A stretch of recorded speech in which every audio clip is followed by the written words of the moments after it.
We are live. Excellent. We are live because you can see it on the. Oh, you can see it, can you? I Fabulous. can now see the live up on your top left or to my top left of Yeah, my screen. So here we go. fantastic. So I just want to say to start this, really sorry. Marginal little panic this morning. For those of you who've We not are found it live. beforehand, Here's the proof. perfect. I had trouble with the setting up of the actual live. So apologies to James because I've been giving him a bit of a hard time this morning. What's this? What that? So we've got it all sorted. So thank you very much for your patience. And for those of you who are joining us live today, thank you. Hi, Kazim. Good to see you. So welcome to this, the first of my Learning Mind podcast set. And actually, it's the title of the podcast as well. And I want to welcome my first guest in this is James Perry.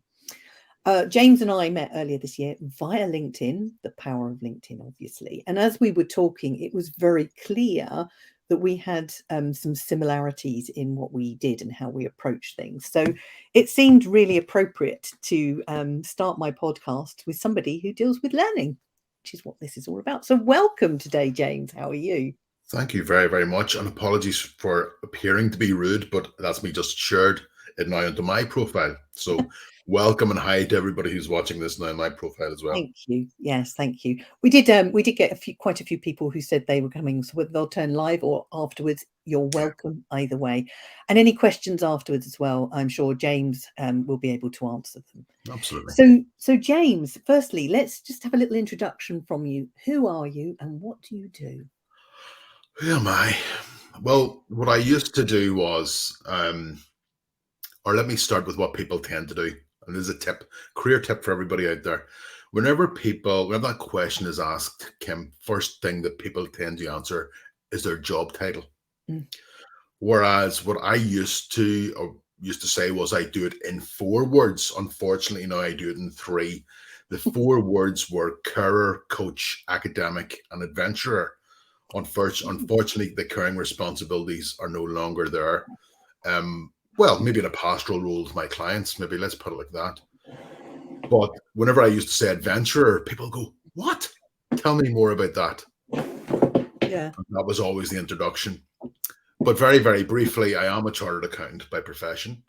I'm from a beautiful village called Loughin Island in County Down in the north of Ireland. I'm very lucky. I live in a very picturesque part of the world. I've always been a career accountant. So from A level, from degree level, master's level, through to becoming chartered, done all that. The academics was with Grant Thornton for 9 years. I then became financial controller of WKD. Yes, that blue drink. Yeah. I was in public sector for about 4 years, and then life took a bit of a change. I became carer for my father full time through his illness. And lo and behold, I then created a role for myself, created a job role for myself, which is essentially an exam and career coach for accountants. And that basically sprung up overnight from an idea, because whenever I left my job becoming a carer, my income disappeared. So I had to create a job role for myself. And then what came from that was University of Ulster contacted me, said, "Love the stuff you're doing on LinkedIn. Can we have a chat?" And lo and behold, I'm an associate lecturer as well. So a part-time lecturer for the University of Ulster. So I'm in this sweet spot where I've got 2 part-time roles that I can fit around my lifestyle, which I try and now tell clients as well that it is actually possible. So that's really what I do, but focus mainly with exams and career development with accountants, Kim, and that's where the learning mindset comes in. Thank you. And so it does. I mean, I personally have only really got into the whole learning thing myself. I mean, I've known about it. I've been studying the mind for a long time. But so when we spoke, I loved some of the work that you were doing. So thank you.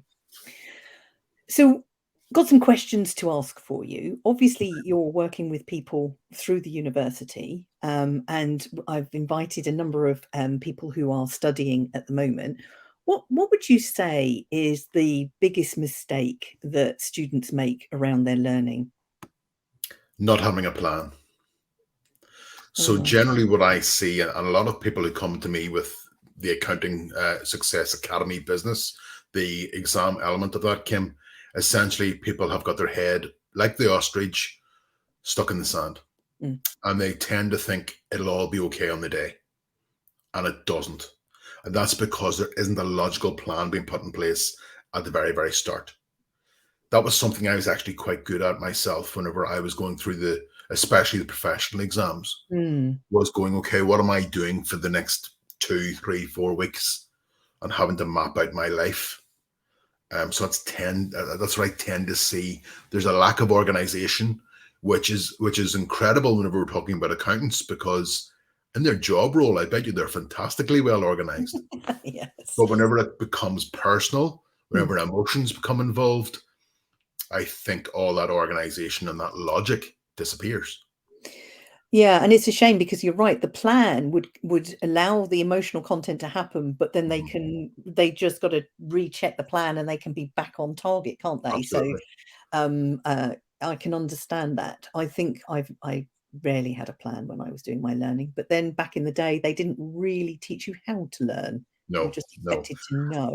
And the beauty of it is, Kim, it could be in a simple spreadsheet. It doesn't have to be any great newfangled piece of kit. Mm. Simply on a spreadsheet, you map out your days, you map out your day in terms of time, and you use each cell to understand what are you going to be doing in each block of time. Mhm. Yes. And if something does crop up, if life gets in the way, simply take that cell and paste it to tomorrow or the following day. You know what I mean? It's as simple as that. Um, as I say, I'm doing the house up at the moment, and every room is ripped apart. But in my office, I have my spreadsheet printed out and I tick it off. Got this done and this done and this done. Mm. Haven't done that. Let's move it to another day. Yeah. So it is just Mm. having that sort of. Most people essentially, maybe the analogy I can put, most people have got the jigsaw piece puzzle scattered all over the ground. You just need to put Oh, them love few that pieces in analogy. place. I So love that. Brilliant. As a former project manager, I'm big on plans, but I also know that as soon as you've got them on paper and you've got them agreed, they're already starting to shift and change. So it is that absolutely. flexibility around that. So I love the fact that you've mentioned about life there. So when you think about your journey, because you've covered a lot, you've done some really good stuff. What's been your biggest failure, and what did you learn from that experience that you could share with our people here? The biggest failure became the biggest driver for me. And I share this with every client. And I know it's a buzzword and I know it's a topical thing at the moment of what's your why. And I know that question is bombarded all over social media. Mhm. But what happened with me, um, Kim, was my supposed failure was what we had over here called 11 plus. I don't know if you had it over in England. Yeah, we Where the did. Yeah. yeah, the academic selection at the age of 11 or 10 or 11 Mm. to choose what level of secondary education you were going into. And I got the lowest grade possible. I got a four or an F or whatever it was in 1991, whatever that Mm. grading was. I got the lowest possible. And our local primary school at that time didn't have a particularly good track record of Oh, right. 11 plus passes. But the thing that hit me more than anything was the headmaster came up to me about 2 or 3 weeks after the result and went, "Don't worry, James, you weren't going to get it anyway. You're not a particularly bright young fellow." And he Oh, said that in front of my father, oh and my that god. absolutely hurt massively. Yes. So my big driver was to prove that person wrong, and I went to high school with that desire in my mind to prove that man wrong, because I knew Kim, I was actually quite a bright young boy. I knew that very much so. And my father just went, "He's talking nonsense, son." And the big thing was to prove him wrong. So therefore, go to high school, went to uni, became professionally qualified, etc., etc. I always had that in the back of my mind. Yeah, I've heard sometimes, it's not it might be the best form of revenge is proving them wrong, isn't it? So, Absolutely.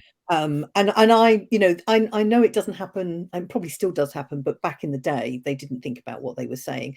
And bear in mind, we're talking the learning mindset.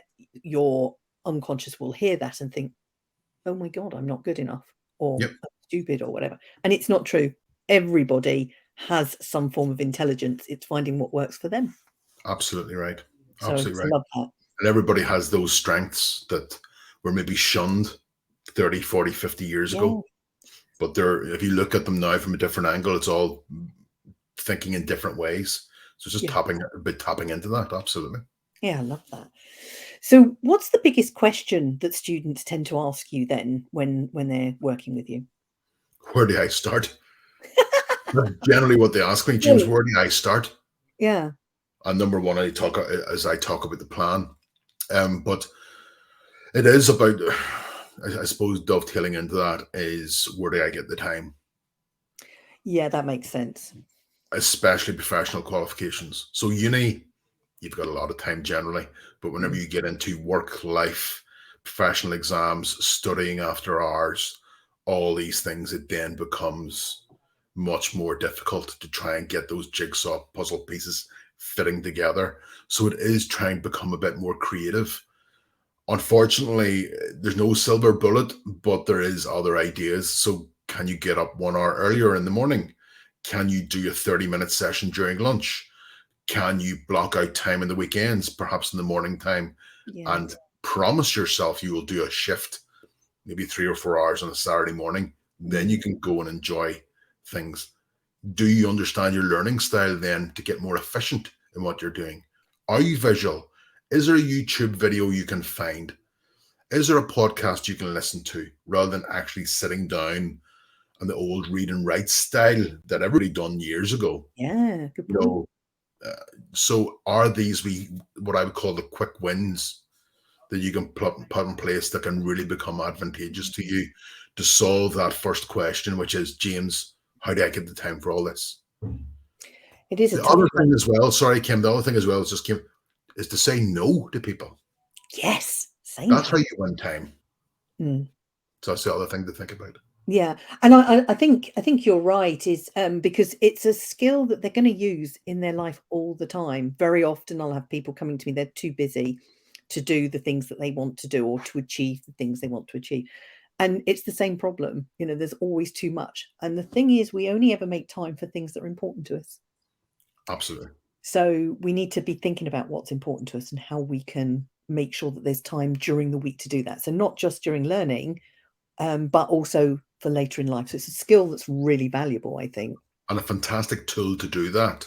And if guys are listening to this live or listening on repeat, is what's called the Eisenhower Matrix, Oh, okay. Explain which that. is, you've probably seen it as urgent, not important, urgent, Oh, yes. important. That's called the Eisenhower Matrix. And it is something, just put that down on an A4 page and map out before you maybe even do it on a spreadsheet. But put it on a spreadsheet is to map out, right, what is important. Okay, let's transfer that to the Yeah. spreadsheet and allocate some time against that. Yeah. Perfect. So from your own perspective then, if you could go back to that young you doing all that studying, what's the one piece of advice would you have given yourself? Is to find out my learning style quicker. Yeah. Didn't even know it existed. So essentially, what happened was that I it sort of happened by accident. Mm. So again, going back to uni and my learning style throughout university, because I was conditioned in school that how you learn back, Yeah. 30 odd years ago, was you read a book and you wholesale write out the book. Yes. That's how I thought you learn. I thought, the classic read and write style. And that was fine during uni. I had enough time to do that. That was great. But then, whenever the time became incredibly tight, I joined Grant Thornton as a trainee accountant and realized I have no time here. So I actually learnt, Kim, that instead of being the read and write learner, which, okay, served me okay in uni, but I became a mixture of visual, audio, and kinesthetic learner. So what I learned, which was crazy, I learned that by getting pages out of the book, photocopying relevant pages out of the book, highlighting relevant passages, Yeah. and walking around my kitchen table whilst talking out loud to myself became the most efficient way I learned. So I became a mixture of learning styles, which Mm. is again something I'll suggest to people. You aren't one learning style. You could be a combination of many. I think you're so right. And there's a reason why speaking out loud is really powerful. The brain only ever takes in right now the information through our five senses. So it Yeah. has to be sensory learning of some sort, and you have to choose the sense that you like most. So I'm completely with you. And there might have been a kinesthetic part because you were holding the paper, But also I this was doing laps at the feeling. kitchen table. Hmm? We had a circular kitchen table, and I was doing laps at the kitchen table. Marvelous, getting some So exercise in there at the same I was time. on Oh, the move. amazing. I was on the move. Absolutely. Yeah. So I wish I learned that sooner. Yeah, And that's the suggestion I'd offer all the viewers is that go and take, maybe there's loads of free questionnaires regarding learning styles out there. Go and I used to have one on my website whenever it was live. It's now gone.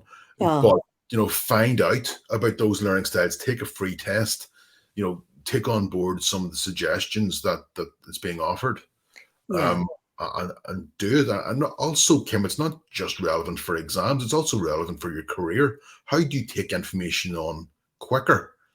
Because something I would say to people in career development is, how do you make better decisions faster? And a very learning good. style is all critical to that. Yeah. So everything you're showing your students, wherever they may be, or the coaching that you're doing, what you're doing here is actually enabling them not just then, but for their future. Yeah. So I've also got a career coaching course as well for people. And it's for if you want to go into senior management, how can you accelerate that process quicker? And in Mm, module 1 and 2, I cover that as well. Yeah, so absolutely. mm, How do you get that in? How can you get information on board quicker to communicate it in a better fashion? yeah. That's really interesting. I'm just reading something from some American university about learning, so I'm very early in the stages of it. I understand some, but not enough to be able, like you, to go into that detail. So this is really powerful. Thank you very much. So, I was going to ask the question, what are your top tips on learning? So we've got some, the planning. We've Mhm. obviously covered the idea that, they understand their learning style Yeah, and they make time. What's the other thing? Any other top tips for learning would there be? loads. Give yourself a break. Yeah. So you don't actually have to be doing, studying 24/7. The Mm, concept of burnout is very, very real. So another tip is in that study plan or in that scheduling of time is to take, a bit of time for you. So go on that walk, meditate, which I tell every one of my students to do. Actually send them a personalized meditation, which works on conscious and subconscious levels. I mm, got a hypnotherapist friend of mine a number of years ago to draw that up for me. Is to give yourself a bit of a break, because if you are, it's the classic thing I call zombie study. So do people out there actually remember or recall a time where you're sitting looking at a textbook with a glazed look in your eyes, and you don't have a clue what you're doing, and you sit there for 2 hours and you think you're studying? Give yourself a break. yeah, and I think So, that's really important actually because when I was in a training environment, I'm not a professional trainer by any stretch of the imagination, but we were told that the brain can only take on 90 minutes worth of information at mhm, a time. mhm. Apparently, that has reduced by half. I don't know how true that is, Ooh, because but that's what I suggest. I suggest 90 minutes to all my clients because of something I read a few years ago. Yeah, it's yes. very interesting. Yeah. So it's making sure that you have those breaks because your brain needs to process. It's a bit like your random access memory. There's only so much of it, and when you've used it Mhm. up, it's got a buffer. Yeah, yeah, brilliant. So yeah, really powerful. But that's it. And Mm, the other thing that people do, and this is another tip. Whenever people study, they tend to drop exercise because it's a very easy thing to do. I'm not going to go to the gym, or I'm not going to go for a walk. But yet, that's so counterproductive, I find. mm, So you actually need to make time. you It's do. like, it is like going to the gym. They talk about the growth of your muscles is whenever you're resting. I would suggest maybe the growth of your mindset is whenever you're giving your mind a break, which we all don't do. No, no, we don't. So we all overthink even whenever we sleep. Yeah, I was listening to a Buddhist monk talking about a morning routine which actually sets you up for a good night's sleep. And one of the things he talks about is obviously the things that monks do is, they wake up, but they don't immediately move. They just center themselves, bring their focus into themselves. then he does some other tasks. But what he says, it's all about slowing the mind down Yep. and creating space so that Who you are was then the monk, ready for Kim? your day. Hmm? Out of interest, who was the monk? I don't remember the name. I've only just found him. And when I find it, I'll drop it in the comments. So Definitely do. yeah. Because it's very interesting. You've heard of the app Headspace. Yes, I have. Yeah. Well, the co-founder of Headspace is a guy called Andy Puddlecombe. So, folks, if you want to hear, if you want to listen about the benefits of meditation, go onto YouTube and type in Andy Puddlecombe. He was a former Buddhist monk. Oh, okay. So he quit uni. He's from England. He quit uni, I think, in his second year, went to Tibet or somewhere, became a Buddhist monk, and then after 10 years returned and created Headspace. Oh, marvelous. I wish I'd done that. Yeah. So, Perfect. there's so much truth in it. It's Yeah. absolutely so much truth in it. Mm, And no. how, in that YouTube talk, it's a TED talk actually. It's really, really good the way he explains it. Very, Oh, very perfect. easy to understand. Yeah. Marvelous. Well, it looks like we've got a few people on. Thank you very much. Do ask your questions. James is here for the next probably 10 minutes, maybe a bit longer. So lovely to see some good names there that I already know. Thank you, Ashley, for joining me. And LinkedIn user talks about using Watch the Flash when I'm studying. I don't know what that is. So I don't know if that means anything to you. No. Well, Don't know. if it works for you, LinkedIn user, then that's very good. I'm assuming it's the Flash a TV program. I don't know. Don't know. I don't watch much TV. Well, I watch some things, but it's not TV per se. Documentary. So how can students make the most of their time learning? I know you talked about personality types. We've talked about learning types. You know, what can they do to really make their learning as strong as they can for them? Have someone to hold them accountable. Oh, okay. Yeah. That could be me. That could be a coach, but I mean on a daily basis. Oh, So okay. all my clients are accountable at least twice a week. So they send me accountability report on a Sunday and a Thursday evening. And also they have my WhatsApp so they can contact me at any time. But another tip that I would say to reinforce your learning, or at least to make you accountable to it, that you have a person, will be your mum, your dad, your husband, your wife, whoever that may be, your best friend, that can hold you accountable on a daily basis and say, look, have you done what you promised yourself you're going to do today according to your plan? That somebody can just eyeball you and go, right, did you do that? That's very, very powerful, hugely powerful. Right, perfect. So I was going to ask you a question, but we've got a couple coming through here. Alan's got 3 questions, which we're just waiting for them to come through. And Bernie says, what did you say about the eyes and remapping out the importance? So I think we're just recovering what you're talking about, mapping it out. I wonder what the eyes was. Or is it ones? No, it looks like eyes. Okay, so eyes. You're there, you get it. Eisenhower. So you know Eisenhower, General Eisenhower, that's Eisenhower. it. Sorry, Bernie. That's the very thick Irish accent at play there. General Eisenhower. Look up Eisenhower's matrix. EI is something. SEN. Yeah. So it's look up the Eisenhower matrix. Excellent. And the remapping out the we've done that, so that's perfect. Yes. I for important, definitely. That was that's the matrix. Yes, That's the matrix. So yeah, urgent, important, not urgent, important, not important, urgent, blah blah. Yeah, that's the Eisenhower matrix. Lovely. So Alan's come through. How do I improve concentration problems? Oh yes. How do you encourage your students to do that? Okay, by doing the counterintuitive thing, by meditating. Right. Okay. Absolutely. The top tip that I use to help my focus, believe it or not, is whenever I meditate, occasionally I stare at a flame.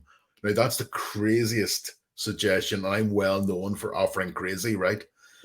I stare at a flame for 10 minutes, and that helps me maintain my focus and concentration, Alan. So I would definitely try that. Also, what I would do, and maybe touching on your point, Kim, if you've got concentration problems, you're probably studying for too long, and Yeah. therefore concentration disappears. So, what about shortening those blocks to 45 to 60 minutes, but just do more of them? So, after every 45 minutes, take a 15-minute break, then get back. And so, that simply could be a cup of tea, could be a walk around the block, Yeah. could do that, and then another 45 minutes. So that shorter, sharper bursts could really help and help that short-term memory go into long-term memory. Perfect. His second one is that, oh, you've answered it, the Yeah. short-term memory into the long-term memory. I mean, for me, when you're talking moving things through, the brain automatically does that, but sometimes it's hard for us to retain it. Mhm. And that's just because for some reason it doesn't think it's important, or you've not understood it and you have to revisit it. So sometimes if you need to get it into your long-term memory, it's back to your learning styles, I think. You need to learn it in a way that's right for you. Yeah, and then the other thing for that memory thing is association. So can you associate things? Yes. And for example, acronyms like double entries, dead click. You remember that acronym for that. That so if you can break them up, or the other tip actually, Alan, for short term into long term memory is reduce things down. So you're probably reading like a chapter of a book. You're not going to remember everything, but if you can reduce the chapter of a book into 2 or 3 flashcards, Mm. we've got the salient points on the flashcards, then that pushes it in from the short term into the long term memory because it's easier to digest. Yes, absolutely. So one of our LinkedIn users says, what's the advice for retakes? Oh, now in terms of a mindset shift, 2 words I want you to remember: next time. Next time. So people tend to beat themselves up and go, I can't do this anymore. Yeah. I don't want to do it. Remember, that's the monkey mind chattering away, throwing SH1T up against the wall because it doesn't want you to do it again, because there's a potential that you can get hurt. Yeah. So, whoever that is, and thank you for that question, I want you to write up on a piece of paper and stick it in your bedroom wall the 2 words next time. Yeah. So that's the sort of nice fluffy answer. The other practical answer is you need to do past papers under time pressure sooner. Right. Yeah, that's you got the best of both worlds there then. I get all my clients to do it with 4 weeks to go. I want my clients to be nearing exam standard with 4 weeks to go, not 4 days to go, what typically students try and do. They Yeah. wait the 4 days to do an exam paper. I want them to do it 4 weeks out. Mm. So they've just asked another question. Any advice for taking remote exams at home? Yes. Big thing for any remote exam or computer-based exam is to practice your typing, without a doubt. Go on to typing.com, go on to typeracer.com, and practice your typing for 10 minutes a day. And Mm. if you can quicken yourself to do an extra 10 words per minute, that really helps. Really helps. So Mm. whether that'll be, and again, thanks for the question, whether that'll either be remote exams at home or a computer-based exam in an exam center, practice your typing. Okay, that sounds perfect. So there's two questions left for you. When we were talking about the top tips for learning, you said there's one thing about your field of expertise that almost no one agrees with you about. I'm interested. What's that? What was that? I Oh, don't know. was it meditation, I wonder? It might be. It might be the meditation. I think because it's very, very counterintuitive, or some of the other crazy suggestions. I tell Do people to cut. crazy. I'm I going to tell, do crazy. Go ahead, James. I tell people to cut up their textbooks. Oh, really? Yeah, cut the spine off, get it hole punched, and put it in a lever arch file because it's so easy then to use. Put in extra notes, put questions and answers beside each other. Hey, presto. I wish I'd known that when I was doing my project Yeah. management. That's been a game changer for some people. Yeah, that sounds brilliant. What other things? Memory via association. So for all the ladies, wear the same scent of perfume every day whilst you study, and on the same day whenever you do your exam. The same for the guys, wear your eau de toilette or aftershave or whatever that may be. There's now whether that works or not, there's placebo. Hey, it's worth a punt. Memory It's via whatever age. works, doesn't it? Yeah, absolutely. So Apparently, that's the reason why Alex Ferguson chewed chewing gum all the time. Because whenever he was in the training pitch as manager with Manchester United, I know he wasn't one of the coaches. Whenever he was there training every day, he was chewing gum, and he'd done the same on match day. Right, perfect. So as we come to the end of this, I just want to say, James, thank you so much. From a dodgy start from my perspective, thank you so much. And thank you also, just to say to Ashley, because I did reach out to Ashley as well at one point. What do I do? Bless him. Just a big thank you. And, you know, it'd be lovely to have you back at some point, perhaps when people are starting to set up. You let me know when, and we can get you back in. You can start building that, the planning, the time, making sure that they are, you know, understanding their learning style, that they are becoming accountable by having somebody like you in their world. So we'll have another chat on it. But the last thing on this was, it was interesting because you were talking about personality types, understanding your learning. But does personality types of introvert and extrovert have any bearing on what's going on? And what are you? Okay, does it have any bearing? I would say yes, because again, different styles. Some people who are introverted may not want a personal accountability partner. Someone who is introverted may love that, or sorry, who's extroverted may love that. Yes. So again, it's working to whatever you're comfortable with. That's what I would definitely say. What am I? I'm an omnivert. Oh, love it. Means you can do both sides. I'm a combination of both, depending on the circumstances. Yeah, and I love So that. if I was in a networking meeting, for example, I would go to a lot of networking events. First of all, it would take me probably 30 minutes to get comfortable once I go in. So I mightn't talk to anyone until I'm comfortable. Or I would much prefer a networking event of, say, 30 people as opposed to 100 people. Yeah. So depending on the circumstances, depending on who I'm with, generally a lot of people would say I'm extrovert. But if I wasn't comfortable, I automatically become introverted. Yeah. Which actually is quite normal as well, I think. I think most people, I did Myers-Briggs, I'm trained in it. I don't use it very often because I think it's been replaced by so many other things, but scientifically it's one of the best. And when I did it, I was an extrovert, but I think I've moved to introvert. And they said you can't, that doesn't tend to happen. Your natural way of being is your natural way of being. I sometimes wonder whether that's true. So I would argue against that too. yeah, For example, in the disc profile or whichever one's the color one. I think it's disc. I don't know enough about it, but yes. Whichever one is the color one, and one person primarily lands on one color. I had to be the oddball in the room that was split between two colors. But funny about Myers-Briggs, I actually used Myers-Briggs in my master's dissertation about Right. 20 years ago. Yes.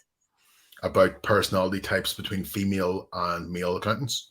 Oh, go on. Now you've got to share that. I couldn't actually believe, whenever you think back, that I'd done a master's dissertation and now I'm actually, I've done Myers' dissertation touching on that, and now that's my business. It's amazing how things work out in the long run. It's the interest, isn't it?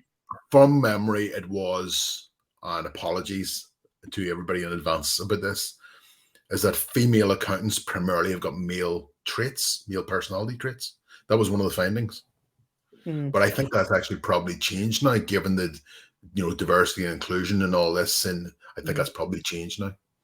Yeah, probably. So, well, as I say, a really big thank you. Can I put your email address up if people want to get in touch with you? Best way actually is LinkedIn.